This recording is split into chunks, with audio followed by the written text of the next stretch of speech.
स्वास्थ्य मंत्री रीवा के विधायक राजेंद्र शुक्ला जो उप मुख्यमंत्री भी हैं, यदि वो शामिल नहीं है तो क्या हम लोगों की आवाज उनके तक नहीं पहुंचती, या वो बीमार है या बहरे हैं उनको सुनाई नहीं देता कि अरे घोटाले तुम्हारे विभाग के हैं, अरे उनको दंडित करो, जांच कराओ और घोटाला करने वालों को जेल भेजो। लेकिन 2022 से आज 2023, 24, आज 25 चल रहा है, आज तक इसमें कोई कार्रवाई नहीं हुई। कलेक्टर महोदय के पास ये रिपोर्ट रखी है, प्रस्तुत की गई, लेकिन इसमें कार्रवाई नहीं। बड़ा दुर्भाग्य की बात है। रीवा जिले से एक बड़ी खबर सामने आ रही है, जहां 2018 से 2022 के बीच पदस्थ रहे मुख्य चिकित्सा एवं स्वास्थ्य अधिकारियों द्वारा भारी वित्तीय अनियमितताओं और सरकारी दिशा निर्देशों की अनदेखी के गंभीर आरोप लगे हैं। रीवा जिले में doctor R S. Pandey, doctor M L. Gupta, doctor B L. Mishra और डॉक्टर एन.एन. मिश्रा, जो कि 20 अगस्त 2018 से 2 नवंबर 2022 तक मुख्य चिकित्सा एवं स्वास्थ्य अधिकारी के पद पर रहे,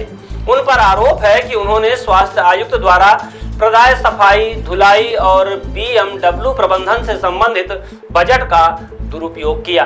MPPHSCL के साथ अनुबंध होने के बावजूद सामग्री की खरीदी केंद्रीय दर से अधिक पर की गई।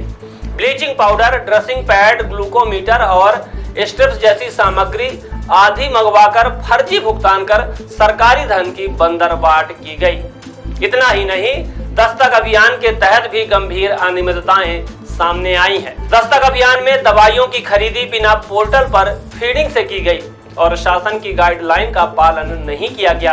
कई विकास खंडों में दवाइयां भेजी ही नहीं गई और ग्राम स्तर पर एनीमिया की जांच तक नहीं कराई गई। पोर्टल पर बच्चों को दी जाने वाली सेवाओं की फर्जी एंट्री की गई। एंटीबायोटिक निमोनिया प्रबंधन हेतु इंजेक्शन और पीडियाट्रिक ब्लड बैंक के वितरण में भी भारी गड़बड़ियां सामने आई हैं। DMF मद में भी नियमों की अनदेखी के आरोप लगे हैं। जिला खनिज न्यास की प्रशासनिक स्वीकृति के बावजूद 12 सामुदायिक स्वास्थ्य केंद्रों में 28 प्राथमिक स्वास्थ्य केंद्र और 355 सब हेल्थ सेंटरों के संचालन के लिए जरूरी उपकरणों की खरीदी में भी पारदर्शिता नहीं बरती गई। इन तमाम अनियमितताओं की जांच की मांग अब जोर पकड़ रही है। सवाल उठ रहे हैं कि क्या इन जिम्मेदार अधिकारियों पर कार्यवाही होगी या मामला यूं ही दबा दिया जाएगा। देखना होगा कि प्रशासन इस पर क्या कदम उठाता है। आपको पता है कि हम लोग पहले इस स्वास्थ्य विभाग के घोटाले को कई स्तर पे लोगों के पास ले गए। विगत दिनों हम लोग रीवा संभागीय कमिश्नर के पास गए, पर अभी तक घोटाला जितना जल्दी होता है, जल्दी घोटाला करते हैं, जांच में और कार्रवाई में कब होगी कार्रवाई, कब होगी जांच, कब भेजे जाएंगे घोटाला करने वाले जेल, कुछ पता नहीं। किसका संरक्षण है घोटाला करने वालों के ऊपर, तो इसके लिए EOW के पास आए हैं और पूरी उम्मीद है, मैडम ने कहा है कि हम इनके ऊपर जल्दी से कार्रवाई करेंगे, क्योंकि ये घोटाला प्रमाणित है। कैसे प्रमाणित है? संजीव पांडे जी डिप्टी कलेक्टर थे, उन्होंने एक रिपोर्ट बना करके 2022 में रीवा कलेक्टर को दिया कि इस प्रकार के घोटाले हुए हैं। 4 CMO उसमें शामिल है। और तो सुनो, अंधेर नगरी, चौपट राजा, टके शेर भाजी, टके शेर खाजा, इसमें एक स्टोर कीपर का ट्रांसफर होता है किस दिन? 7 जून 2022 को ट्रांसफर होता है, 7 जून 2022 को, और ट्रांसफर कैंसिल होता है 6 जून 2022 को। एक दिन पहले ट्रांसफर कैंसिल हो जाता है। माने जो इन घोटालों की लिपापोती है, मैटर काहे का है? स्वास्थ्य विभाग का है। मैं कहता हूं, यदि स्वास्थ्य मंत्री रीवा के विधायक राजेंद्र शुक्ला जो उप मुख्यमंत्री भी हैं, यदि वो शामिल नहीं है तो क्या हम लोगों की आवाज उनके तक नहीं पहुंचती, या वो बीमार है या बहरे हैं उनको सुनाई नहीं देता कि अरे घोटाले तुम्हारे विभाग के हैं, अरे उनको दंडित करो, जांच कराओ और घोटाला करने वालों को जेल भेजो।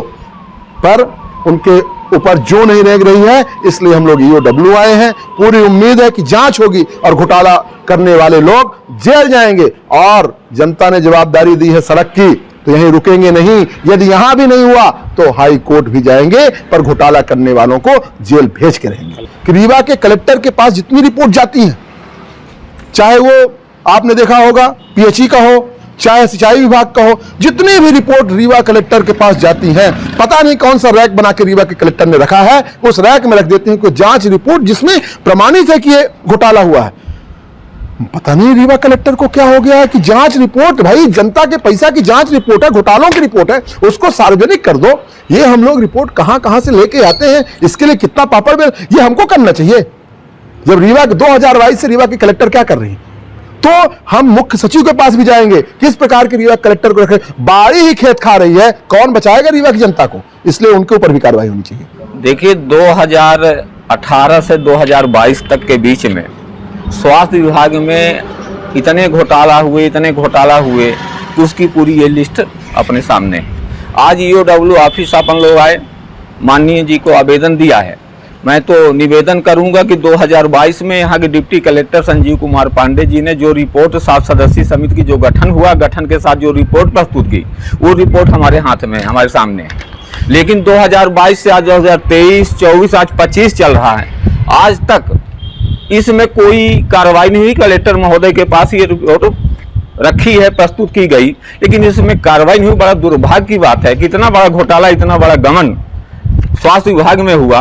अब मध्य प्रदेश में आज कब से हमारे यहाँ के रीवा के विधायक, यहाँ के स्वास्थ्य मध्य प्रदेश के डिप्टी सीएम हैं, स्वास्थ्य विभाग देख रहे हैं, उनको तो ये संज्ञान में बात लेकर के दोषियों के खिलाफ कार्रवाई करके उनके ऊपर जो भी कठोर से कठोर कार्रवाई हो वो करनी चाहिए। लेकिन दुर्भाग्य है कि यहाँ ट्रांसफर नीति चल रही है, लोग यहाँ ट्रांसफर कर दो, यहाँ पोस्टिंग कर दो, ट्रांसफर उद्योग चलाने में बिजी हैं और इस तरह के घोटालों में किसी के ध्यान नहीं है। यह रीवा के लिए बड़ी दुर्भाग्य की बात है, मध्य प्रदेश के लिए बड़ी दुर्भाग्य की बात है। ये रीवा जिले में स्वास्थ्य विभाग की खरीदी में महाघोटाला है। एक जिला के डीएमएफ फंड पर, खनिज फंड पर 167 करोड़ रुपए पैसे का खर्च करना था, लेकिन जिले के 4 सीएमओ ने मिलकर खरीदी में जबरदस्त घोटाला किया, जो कि 12 स्वास्थ्य केंद्र और 28 प्राथमिक स्वास्थ्य केंद्र, 355 सब हेल्थ सेंटरों को संचालित करने के लिए यह पैसे की राशि का खरीदने का काम करना था।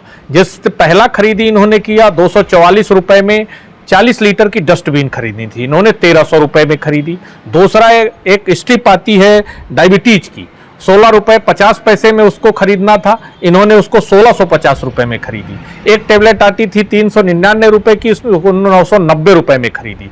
एक काम इनको करना था, सारे ये काम जो भी टेंडर 5 लाख से ज्यादा का टेंडर होता है, वो टेंडर जैम के माध्यम से इनको निविदा बुलानी चाहिए, लेकिन उन्होंने नोटशीट के माध्यम से एक नहीं 4 सीएमओ ने मिलकर हर स्तर पर भ्रष्टाचार किया। हम लोग आए आज, उसी पर आर्थिक अपराध ब्यूरो के उप अधीक्षक महोदय हमारी बहन मिली, हमने उनको सारा मामला विस्तृत रूप से बताया। उन्होंने कहा हम तुरंत कार्यवाही करेंगे। मैं तो इतना ही कहना चाहता हूं कि 2 नवंबर 2022 में इस जांच प्रतिवेदन डिप्टी कलेक्टर संजीव पांडे जी के में दिया था जिला पंचायत सीओ के माध्यम से कलेक्टर को।